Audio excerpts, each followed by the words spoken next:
You are watching the press preview, a first look at what's on the front pages as they arrive.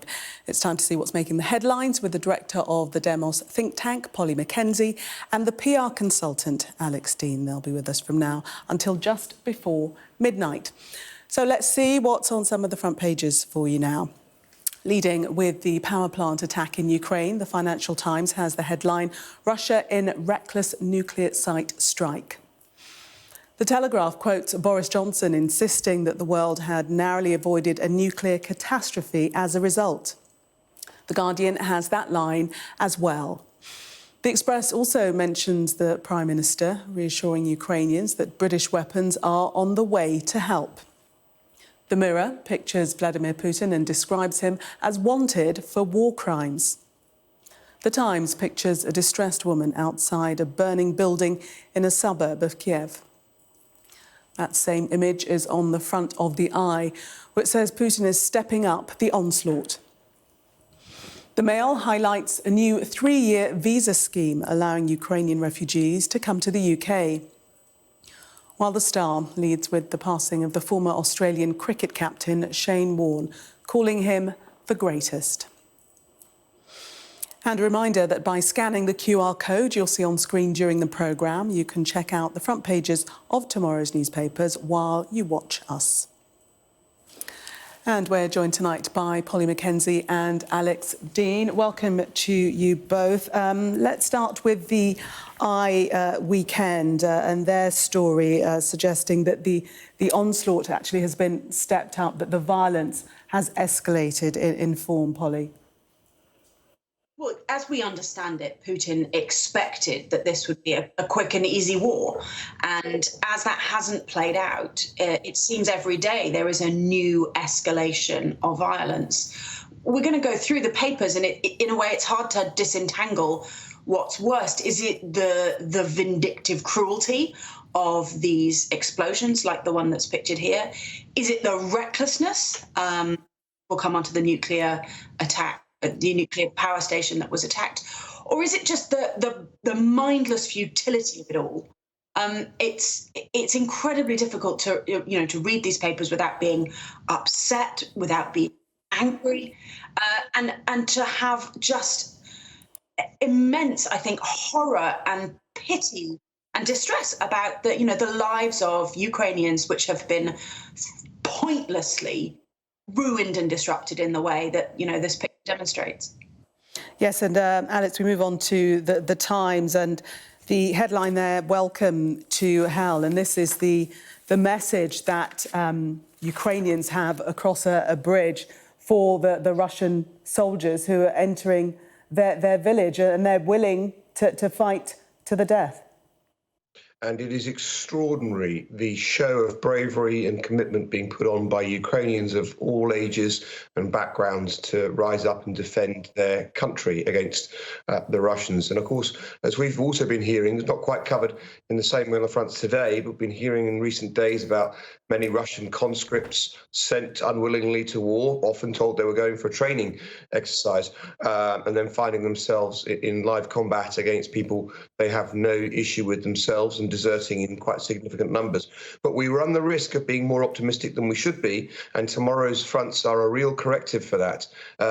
We've seen Kharkiv, Ukraine's second city. It's a major city, international airport, 1.5 million people, with areas around it that look like the worst kind of movie, where apocalyptic scenes. It's a great city, and large chunks of it have been laid waste to.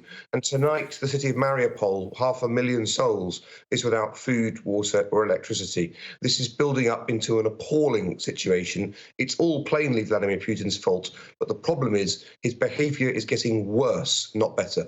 And Polly, we must talk about the nuclear catastrophe narrowly avoided. The Telegraph covering that on its front page, and Boris Johnson warning that radioactive cloud threatens Europe. And US declares NATO is ready for conflict after Russian power plant assault. This really has ratcheted up another level, hasn't it? It has. I mean, I think it's important to try and calibrate our understanding of the scale of risk that was faced during this. because people have been talking about Chernobyl, the nuclear reactor that exploded, and this is, a much safer, much more resilient building. So in terms of people being immediately terrified, I think we don't need to. But nevertheless, the idea that you would fire missiles at a nuclear power plant, because even though it's probably going to be okay and the reactors will carry on being cooled by the water supply, the insanity of that risk that you are going to run to then not allow emergency services in to put those fires out, I think it demonstrates that there's something just barbaric and mindless about the approach that the Russians are taking. This is not judicious warfare with thoughtful targets to try and take out individual military sites. They are not targeting Ukrainian military. They are targeting civilians. They are targeting hospitals. They're targeting residential areas. And this just caps it all. We have to presume the intention was to take out the power supply, to worsen the humanitarian crisis and damage the morale of Ukrainian citizens. But as Alex has said, that morale remains astonishingly high as they continue their incredibly brave fight. Polly and Alex, thank you for the moment. We are going to take a break. Coming up, we'll look back at the life and career of the former Australian cricket captain, Shane Warne. Do stay with us.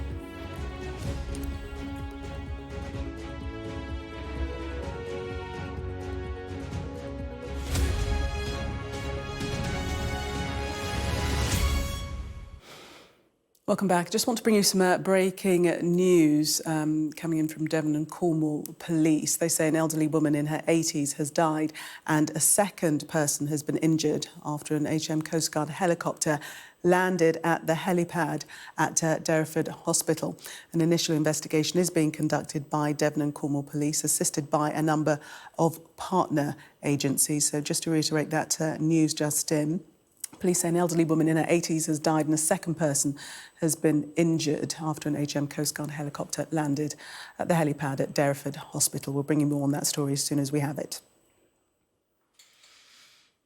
Well, with me now to take us through the rest of the papers, Polly Mackenzie and Alex Deane. Welcome back to you both. Let's start with the Star and the sad passing of the Australian cricketer Shane Warne at the age of just 52. They have him pictured on the front page, Alex. Yeah, I don't know how many times I've watched the footage of the ball of the century where he took Mike Gattings. There you go. I mean, I've watched it probably almost as many times as Mike Gattings had nightmares about it. It was an absolutely fascinating bit of wizardry. And I'd forgotten until your coverage reminded us of it, that it was his very first ball in the Ashes. An extraordinary man, and he lived life totally to the full. I loved listening to Matthew Hayden. He wasn't being inappropriate before Warne died. Matty Hayden, former Australian opener, told a story about the first time he ever saw Shane Warne. And Warne looked like he was just bursting with human life. He was, you'll forgive it, smoking in one hand and a pie in the other. He was clearly getting over a massive hangover, and he was competing in a state match against Queensland against Victoria. I mean, the man could do things that other people in cricket simply didn't understand. We've lost him far too, and of course he also dated Liz Hurley. I know. I mean, the man was a remarkable force of nature, and I fear we will not see his like again. Yes, a huge character, Polly, and distinctive with that shock of peroxide hair, not really what you might have thought a cricketer should look like. Yeah, he had as much charisma as he had talent. That clip is a remarkable one, but you could spend hours, I think, watching amazing feats of wizardry, I think is a great word. But also he was a brilliant commentator. Cricket, because it lasts so long, is brought to life by its commentators who add the analysis and the random sort of distractions and the witterings and that go on during the tea break and the change of ends and all of that. So he just brought life and his love of cricket, I think, to share with everybody who got the chance to watch or hear him speak. Alex, you were nodding and smiling there. I suspect you enjoyed his role as a commentator. I really did. I was reflecting as Polly was talking, I think probably after Richie Benaud and Tony Greig, he's probably my favourite commentator to listen to because he knew the game backwards, but he also wasn't shy of telling you a little bit about the personalities and a bit of the behind-the-scenes activity in amongst these great sportsmen that you look up to. I thought he was a brilliant person to watch talking about the game he excelled at, as well as somebody who was brilliant to watch playing it.